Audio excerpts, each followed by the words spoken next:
pamilya ay siyang unat batayang institusyon ng lipunan. Ang kalikasan ay layunin nito ay nakaukit sa katotohanang walang sinuman ang nabubuhay para sa sarili lamang. Kaya't kailangan na mag-asawa ang tulong ng kanilang kabiyak upang matamo ang kanilang ganap na potensyal at matugunan ang kanilang emosyonal at pisikal na pangangailangan.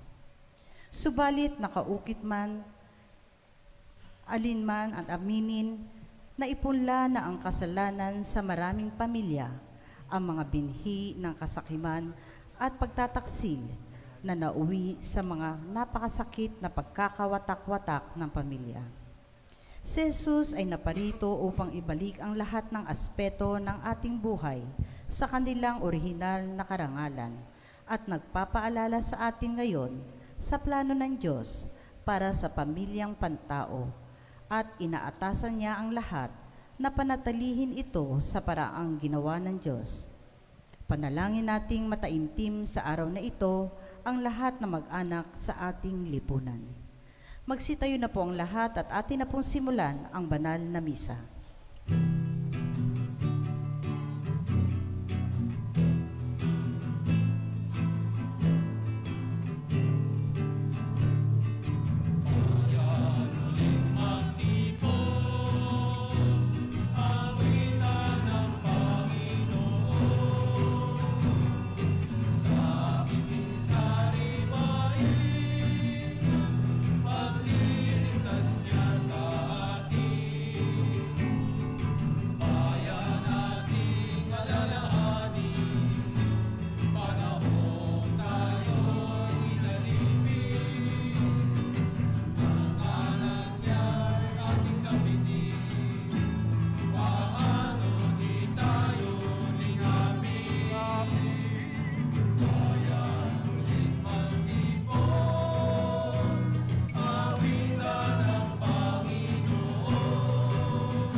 Sa ngalan ng Ama at ng Anak at ng Espiritu Santo. Amen. Sumainyo ang Panginoon. At sumaiyo rin. Magandang hapon po sa ating lahat. Magandang hapon po, Padre. Sa banal ng Eucharistia ito, manalangin tayo sa birthday intention ni Jean Tan Arcila. For Thanksgiving intention of Jocelyn Tan and family. For the special intention of Evelyn Natividad and healing ni Petra de la Cruz Rinaldo Umali. Manalangin tayo din sa mga kaluluwa, sa ating mga kapatid Mario Panahon, Ernesto Traya, Flor Lumut, Conrado Lumut, Jun Viter, Visitasyon Gutang, Natividad Gutang, Resisimo Gutang at lahat mga kaluluwa sa purgatorio. Ngayon aminin ang ating mga kasalanan upang maging karapat-dapat sa pagdiriwang ng mga banal na misteryo.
makapangyarihan Diyos, patawarin tayo sa ating mga kasalanan at patnubayan tayo sa buhay na walang hanggan. Amen.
Manalangin tayo. Ama naming makapangyarihan, ang iyong dakilang pagkamaawain ay nangingibabaw sa aming ginagawang kabutihan at idinadaing na mga kahilingan. Ang kagandahang loob mo sa amin ay gawin mong mag-umapaw upang ang kasalanan ipinangangambang ihingi ng kapatawaran ng budhi naming takot na ikaw ay lapitan, ay iyong patawarin ng lubusan, at ang ipinakaalangan naming hilingin sa pagdarasal ay iyong pagbigyang aming makamtan sa pamamagitan ni Hesu Kristo kasama ng Espiritu Santo magpasawalang hanggan. Amen. Inilalahad ng aklat ng Henesis na pinagmulan ng pamilyang Pantao bilang bahagi ng plano ng dakilang lumikha, ang kalikasang sosyal at pantay na karangalan ng lalaki at babae, ang mga matibay na pundasyon ng isang maligayang pamilya at ng isang tapat na lipunan. Pagbasa mula sa aklat ng Henesis. Sinabi ng Panginoong Diyos, "Hindi mainam na mag-isa ang tao. Bibigyan ko siya ng makakasama at makakatulong." Kaya lumikha siya ng mga hayop sa parang at ibon sa himpapawid. Inilapit sa tao at pinaubaya dito ang pagbibigay ng pangalan sa mga iyon. Kung ano ang kanyang itawag, iyon ang magiging pangalan nila. Ang tao nga ang nagbigay ng pangalan sa lahat ng ibon at mga hayop, maging maamo o mailap. Ngunit wala isa man sa mga ito ang angkop na kasama at katulong niya. Kaya't pinatulog ng Panginoon ang tao. Samantalang nahihimbing, kinuha niya ang isang tadyang nito at pinaghilom ang laman sa tapat niyon. Ang tadyang na iyo'y ginawa niyang isang babae at inilapit sa lalaki. Sinabi ng lalaki, "Sa wakas, narito ang isang tulad ko, laman ng aking laman, buto ng aking buto. Babae ang siyang itatawag sa kanya, sapagkat sa lalaki nagmula siya." Ito ang dahilan kaya iniiwan ng lalaki ang kanyang ama at ina upang sumama sa kanyang asawa, sapagkat sila'y nagiging isa. Ang salita ng Diyos. Salamat sa Diyos. Tayo nawa ay basbasan ng puon magpakailanman. Tayo nawa ay basbasan ng puon magpakailanman. Mapalad ang bawat tao na sa Diyos ay may takot. Ang maalab na dikay sumunod sa kanyang utos. Hindi siya magkukulang sa anumang kailangan. Ang buhay ay maligaya at uunlad ang kanyang buhay. Tayo nawa ay basbasan ng puon magpakailanman. Sa tahanan, ang asawa'y parang ubas na mabunga, bagong tanim na olibo sa may dulang ang anak niya. Tayo nawa ay basbasan ng puon magpakailanman. Ang sino man kung ang Diyos buong pusong susundin, buhay niya ay uunlad at laging pagpapalain. Mula sa Siyon, pagpapala nawa ng Diyos itanggapin at makita habang buhay pagunlad ng Jerusalem. Tayo nawa ay basbasan ng puon magpakailanman. Ang magiging iyong apo, nawa ikaw ay abutin, nawa'y maging mapayapa itong bayan ng Israel. Tayo nawa ay basbasan ng puon magpakailanman. Ipinapaalala sa atin ngayon na ang akda ng liham ng Hebreo ay di maiiwasang bunga ng pagkakatawang tao ng anak ng Diyos, ang kanyang pagkakahantad sa pagdusa at kamatayan. Sa pamamagitan nito, na ipakita niya ang kanyang pagkakaisa sa lahat ng tao at natamo ang kanilang kaligtasan. Pagbasa mula sa sulat sa mga Hebreo. Mga kapatid, alam nating si Jesus, bagamat sandaling panahong pinababa kaysa mga anghel, ay binigyan ng karangalan at kadakilaan. dahil sa kanyang pagkamatay. Dahil sa pag-ibig ng Diyos, niloob niya na si Jesus ay mamamatay para sa ating lahat sa pamamagitan ng mga pagtitiis. Siya'y pinapaging ganap ng Diyos na lumikha at nangalaga sa lahat ng bagay upang makapagpadala ng marami sa kaluwalhatian. Marapat lamang na gawin niya iyon sapagkat si Jesus ang pinagmulan ng kanilang kaligtasan. Si Jesus ang nagpabanal sa kanila at iisa ang Ama na nagpabanal at nang pinapaging banal. Kaya't hindi niya ikinahiyang tawagin silang mga kapatid. Ang salita ng Diyos. Salamat sa Diyos.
Sumainyo ang Panginoon. At sumaiyo rin. Ang mabuting balita ng Panginoon ayon kay San Marcos. Papuri sa iyo, Panginoon. Noong panahong iyon, may mga Pariseyong lumapit kay Jesus. Ibig nilang masilo siya, kaya't kanilang tinanong, naaayon ba sa kautusan na hiwalayan ng lalaki ang kanyang asawa? Tugon niya, ano ang utos sa inyo ni Moises? Sumagot naman sila, ipinahintulot ni Moises na hiwalayan ng lalaki ang kanyang asawa matapos bigyan ng kasulatan sa paghihiwalay. Ngunit sinabi ni Jesus, dahil sa katigasan ng inyong ulo, kaya niya inilagda ang utos na ito. Subalit sa pasimula pa, nang nilikhain ng Diyos ang sanlibutan, nilalang niya silang lalaki at babae. Dahil dito'y iiwan ng lalaki ang kanyang ama at ina, at magsasama sila ng kanyang asawa, at sila'y magiging isa. Kaya't hindi na sila dalawa, kundi isa. Ang pinagsama ng Diyos ay huwag paghiwalayin ng tao. Pagdating sa bahay, ang mga alagad naman ang nagtanong kay Jesus tungkol sa bagay na ito. Sinabi niya sa kanila, ang sino mang lalaking humiwalay sa kanyang asawa at mag-asawa sa iba ay gumagawa ng masama sa kanyang asawa. Siya'y nangangalunya. At ang babaeng humiwalay sa kanyang asawa at mag-asawa sa iba ay nangangalunya rin. May nagdala ng mga bata kay Jesus upang hilinging ipatong niya sa mga ito ang kanyang kamay. Ngunit pinagbikaan sila ng mga alagad. Nagalit si Jesus nang makita ito at sinabi sa kanila, pabayaan ninyong lumapit sa akin ang mga bata. Huwag ninyo silang sawayin, sapagkat sa mga katulad nila naghahari ang Diyos. Ito ang tandaan ninyo. Ang sinumang hindi tumatanggap sa paghahari ng Diyos tulad ng isang maliit na bata ay hindi mapapabilang sa mga pinaghaharian niya. At kinalong ni Jesus ang mga bata, ipinatong ang kanyang mga kamay sa kanila at pinagpala sila. Ang mabuting balita ng Panginoon. Pinupuri ka namin, Panginoong Heso Kristo.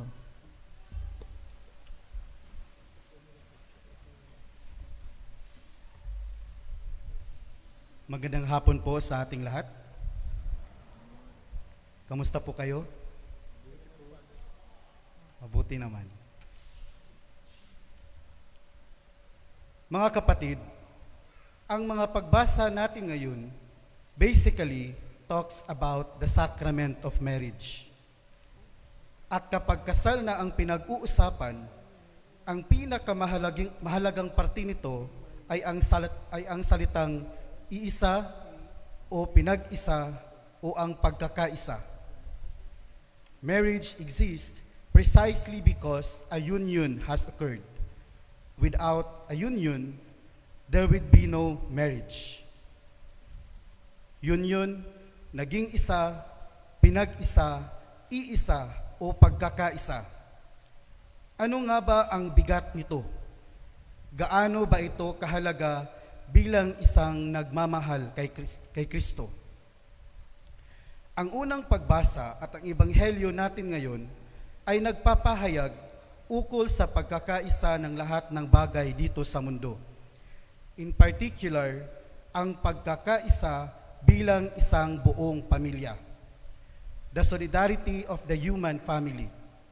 Habang ang ikalawang pagbasa naman ay nagsasalaysay ng pakikiisa ng Diyos sa ating mga tao. The solidarity of Jesus with us.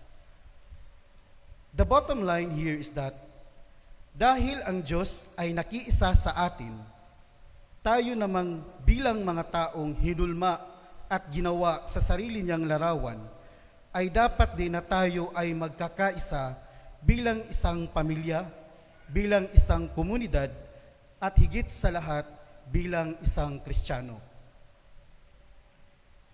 Kamakailan lang, ginanap ang piyesta natin sa parokya na talaga namang napaka-successful. Maraming salamat po sa ating lahat na nagkakaisa para sa ating parokya.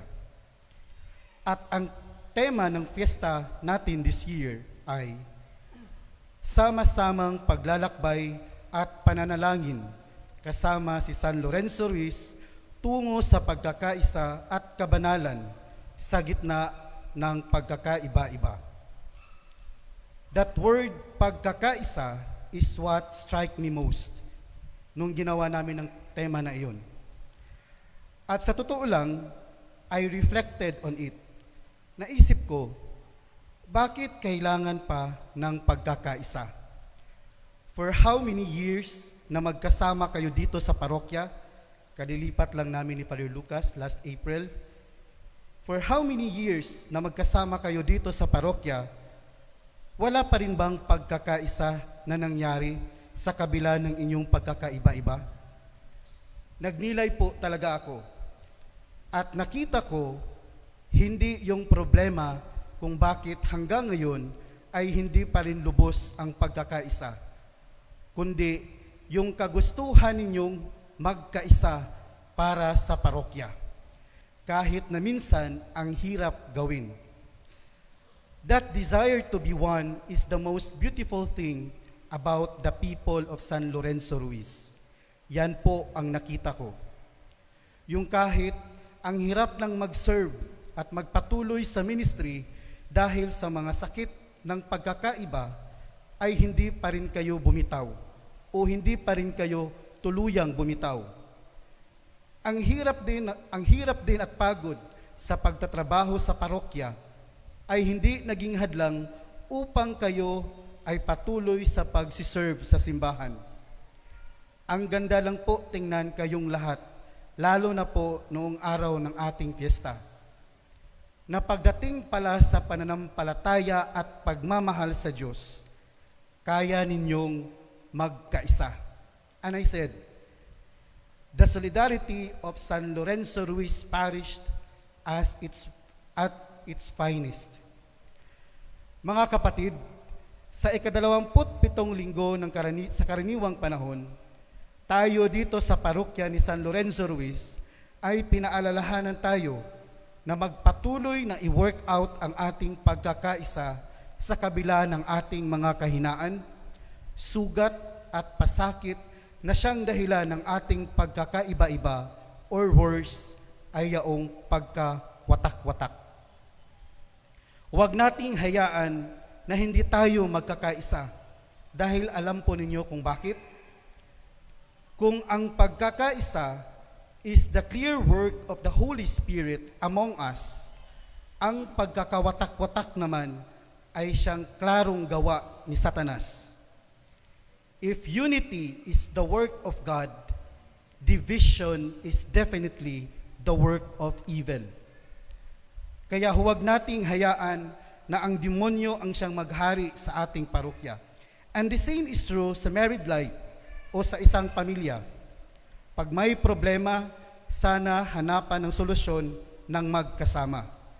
Pag may hindi pagkakaunawaan, sana mas lalimin pa ang pangunawa. Pag may nasaktan at nakapanakit, sana'y magpakumbaba upang ang kapatawaran ang maghari. Huwag nating pahintulutan ang pagkawatak-watak upang walang lugar si Satanas sa ating pamilya at parokya. Mga kapatid, bilang isang parokya, magtulungan tayo na labanan ang ating pagkakaiba upang makita natin na si Kristo lamang ang daan tungo sa ating pagkakaisa. Hindi po tao ang siniserbisyuhan natin sa parokya, kundi ang Diyos sa pamamagitan ng pari, ang kaisa-isa nating pinagsisilbihan kasama ang ating mahal na patron na si San Lorenzo Ruiz.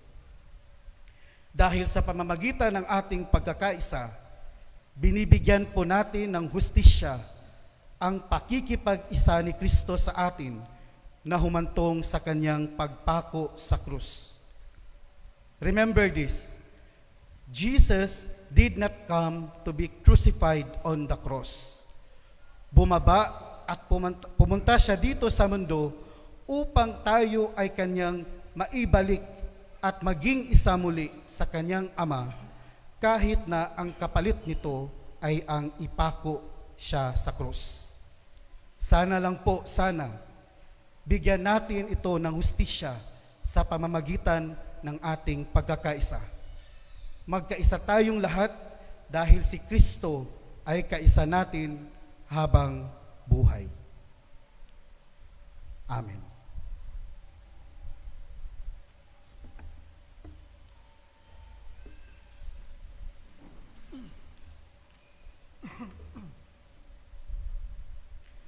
Sumasampalataya ako Sa Diyos amang makapangyarihan sa lahat, na may gawa ng langit at lupa. Sumasampalataya ako kay Hesu Kristo, iisang anak ng Diyos, Panginoon nating lahat. Nagkatawang tao siya lalang ng Espiritu Santo. Ipinanganak ni Santa Mariang Birhen. Ipinagpakasakit ni Poncio Pilato. Ipinako sa krus, namatay inilibing. Nanaog sa kinaroroonan ng mga nawimao, na may ikatlong araw na buhay na magmuli, umakyat sa langit, naluluklok sa kanan ng Diyos amang makapangyarihan sa lahat. Doon magmumulang paririto at huhukom sa nangangabuhay at nangamatay na tao.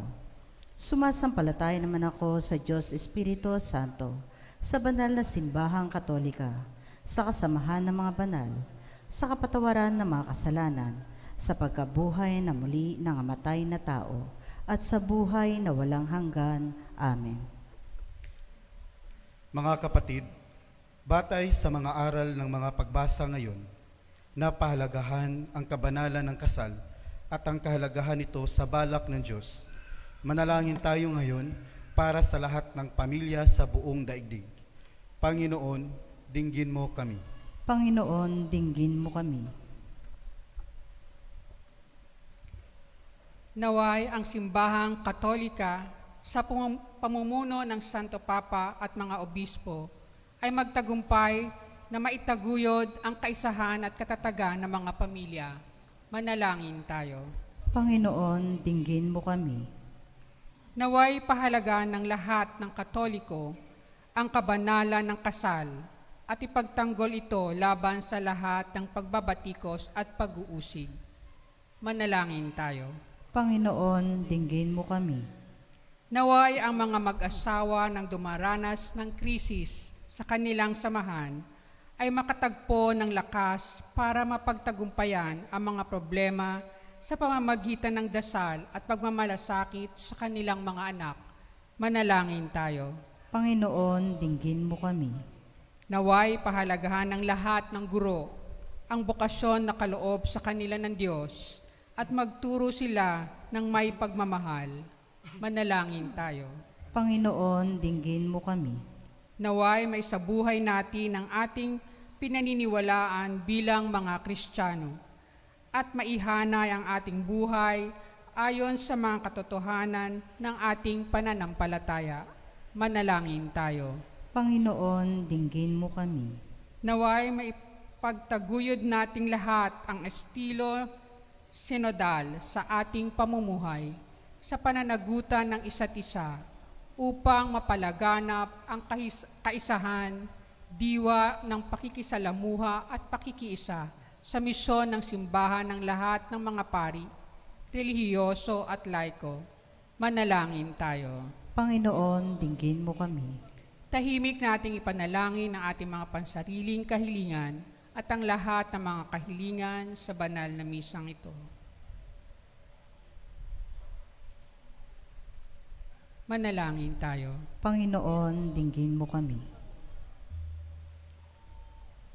Panginoong Diyos, sa iyong plano para sa sangkatauhan, ibig mo na ang bawat pamilya ay maging isang sakramento ng iyong mabungang pagmamahal. Pagkalooban mo ang lahat ng pamilya ng kasaganaan ng iyong biyaya at kasiyahan ng iyong presensya. Isinasamo namin ito sa pamamagitan ni Kristo, aming Panginoon. Amen.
Manalangin kayo mga kapatid upang ang paghain natin ay kalugdan ng Diyos amang makapangyarihan. Tanggapin nawa ng Panginoon itong paghahain sa iyong mga kamay, sa kapurihan niya at karangalan, sa ating kapakinabangan at sa buong sambayanan niyang banal. Ama naming lumikha, tanggapin mo ang paghahain ng mga alay na iyong inihabilin. At sa pagdiriwang ng dapat namin ganapin, ang kabanalan ng iyong pagliligtas, naway sumaamin. Sa pamamagitan ni Hesu Kristo kasama ng Espiritu Santo magpasawalang hanggan. Amen. Sumainyo ang Panginoon. At sumaiyo rin. Itaas sa Diyos ang inyong puso at diwa. Itinaas na namin sa Panginoon. Pasalamatan natin ang Panginoong ating Diyos. Marapat na siya ay pasalamatan. Ama naming makapangyarihan, tunay ngang marapat na ikaw ay aming pasalamatan. Sa iyong kagandahang loob kami iyong ibinukod upang iyong maitampok sa kadakilaan mong lubos. Kahit na ikaw ay aming tinaligdan dahil sa aming pakasalawahan, gumawa ka pa rin ng magandang paraang may manguna sa amin para ikaw ay balikan.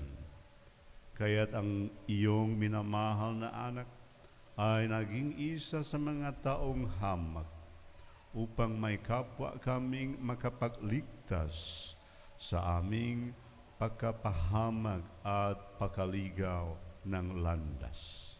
Kaya kaisa ng mga anghel na nagsisiawit ng papuri sa iyo nang walang humpay sa kalangitan, kami nagbubuni sa iyong kadakilaan.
Aming banal, ikaw ang bukal ng tanang kabanalan, kaya't sa pamamagitan ng iyong Espiritu, gawin mong banal ang kaloob na ito, upang para sa amin maging katawan at dugo ng aming Panginoong Hesu Kristo.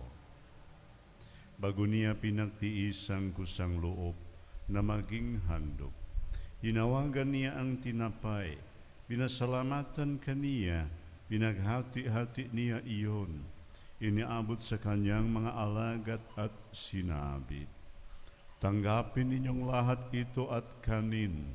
Ito ang aking katawan na ihahandog para sa inyo."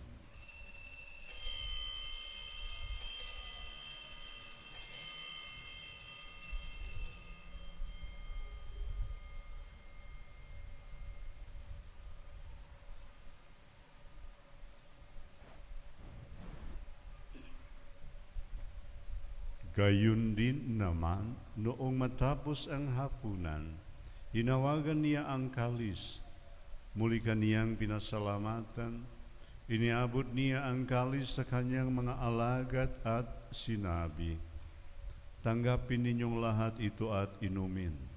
Ito ang kalis ng aking dugo, ng bago at walang hanggang tipan. Ang aking dugo na ibubuhos para sa inyo at para sa lahat, sa ikapagpapatawad ng mga kasalanan. Gawin ninyo ito sa pag-alala sa akin."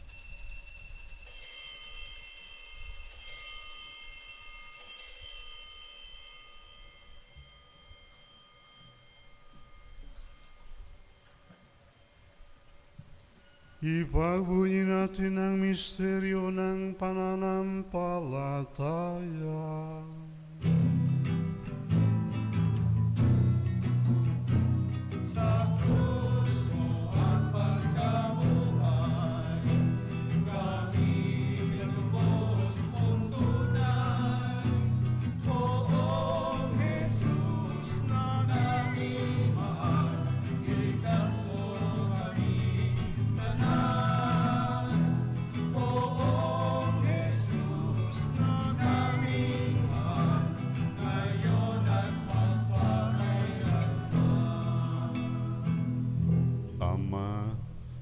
Ginagawa namin ngayon ang pag-alala sa pagkamatay at muling pagkabuhay ng iyong anak.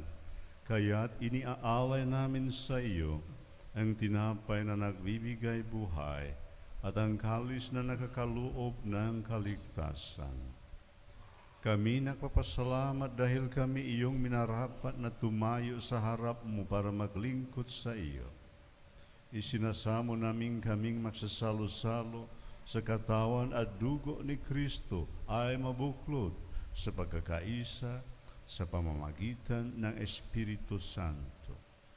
Ama, lingapin mo ang iyong simbahan, laganap sa buong daigdig.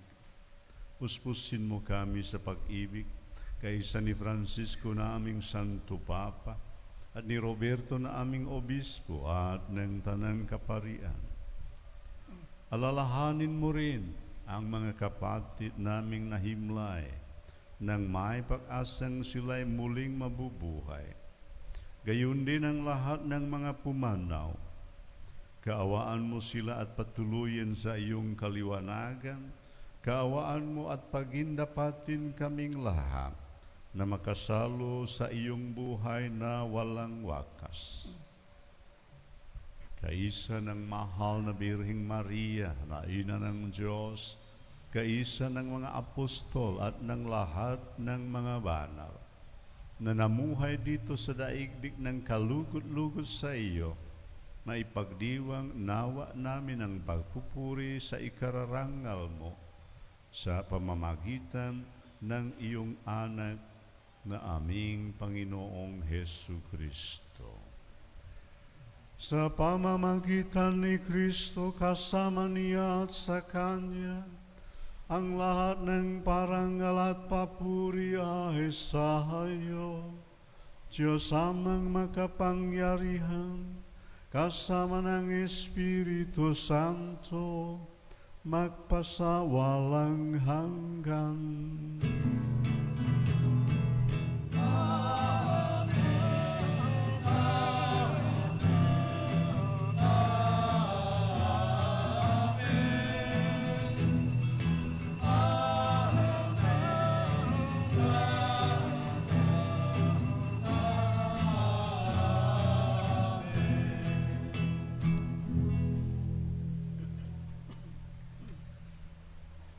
Sa tagubilin ng mga nakagagaling na utos at turo ni Jesus na Panginoon natin at Diyos, ipahayag natin ang lakas loob.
Hinihiling namin kami iadya sa lahat ng masama, pagkalooban ng kapayapaan araw-araw, iligtas sa kasalanan at ilayo sa lahat ng kapahamakan, samantalang aming pinananabikan ang dakilang araw ng pagpapahayag ng tagapagligtas namin si Hesu Kristo.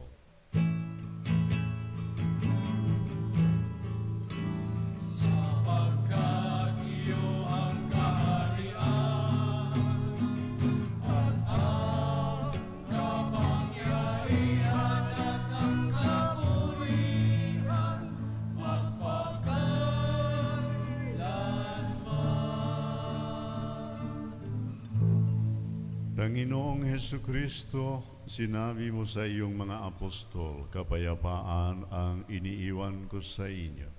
Ang aking kapayapaan ang ibinibigay ko sa inyo. Tunghayan mo ang aming pananampalataya at huwag ang aming pagkakasala. Pagkalooban mo kami ng kapayapaan at pagkakaisa ayon sa iyong kalooban, kasama ng Espiritu Santo magpasawalang hanggan. Amen. Ang kapayapaan ng Panginoon ay laging sumain. At sumayo rin.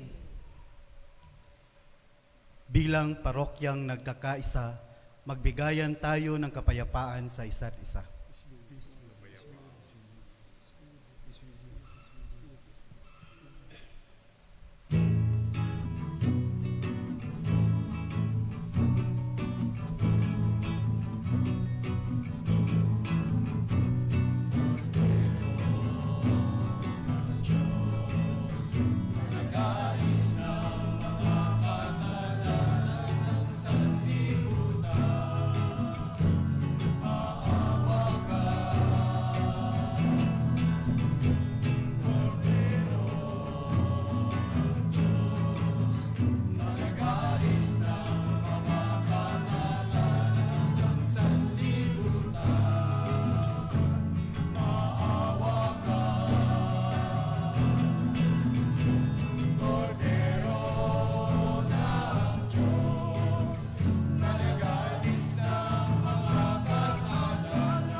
Mga kapatid, ito ang kordero ng Diyos, ito ang naaalis ng kasalanan ng sanlibutan. Mapalad ang mga inaanyayahan sa kanyang piging. Panginoon, hindi ako karapat-dapat na magpatuloy sa iyo, ngunit sa isang salita mo lamang ay gagaling na ako.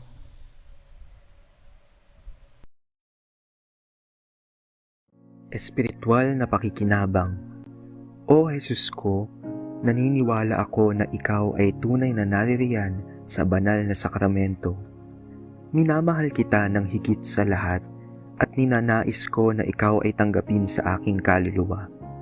Bagamat sa sandaling ito ay hindi kita matatanggap sa paraang sakramental, pumarito ka man lamang sa aking puso sa paraang espiritual. Tinatanggap kita na ikaw na naririto at buong puso akong nakikipag-isa sa iyo. Huwag mong pahintulutang ako'y mapahiwalay sa iyo. Amen.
Magsitayo na po ang lahat.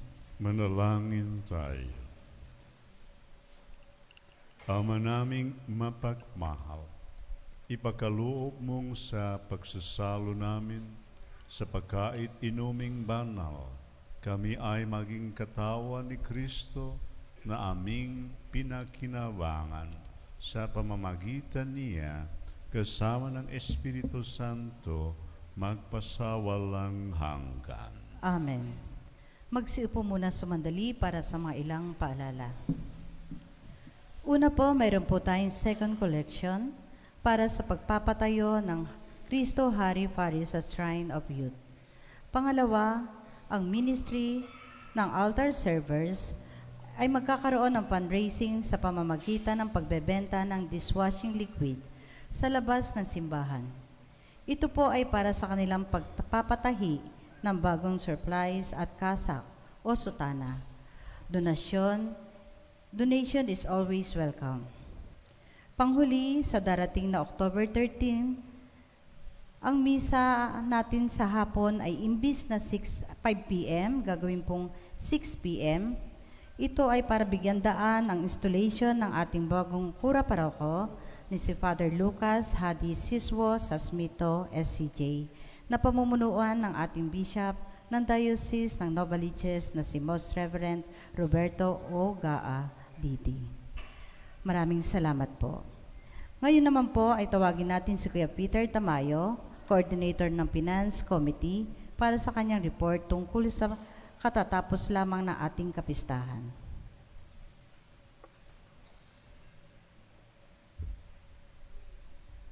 Magandang gabi po sa ating lahat. Ang Parish Pastoral Council at Parish Finance Council ng San Lorenzo Ruiz Parish ay lubos pong nagpapasalamat sa lahat ng mga sponsors, donors at parishioners na nag-ambag ng kanilang oras, talento at yaman na siyang dahilan sa masaya at matagumpay na pagdaraos ng ating Parish Fiesta 2024. Lubos naming pinasasalamatan ang ating mga donors at sponsors na nagbigay ng kanilang suporta in kind and in cash para sa ating fiesta. Sa kabuuan, tayo po ay nakalikom galing sa donation at cash offerings ng halagang 610,620 pesos at 195,420 naman ang ating expenses. Kaya ang net amount po na naiwan ay 415,200 as of October 4, 2024. Ito po ay gagamitin para sa repair at maintenance ng ating simbahan at sa iba't ibang operating expenses ng ating parokya. Muli, congratulations po sa ating lahat at maraming salamat po sa inyong walang sawang suporta at tulong sa ating parokya. Magandang hapon po ulit.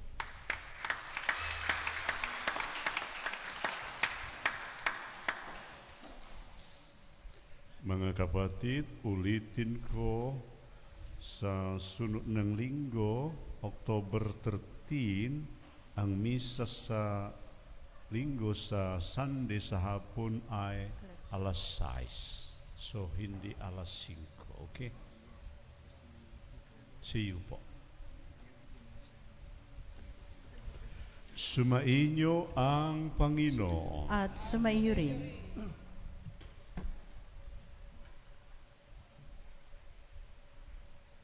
Pagpalain kayong makapangyarihang Diyos, Ama, Anak at Espiritu Santo. Amen. Natapos na ang banal na pagdiriwang, humayo kayo sa kapayapaan at magkaisang mahalin at paglingkuran ang Panginoon. Salamat sa Diyos.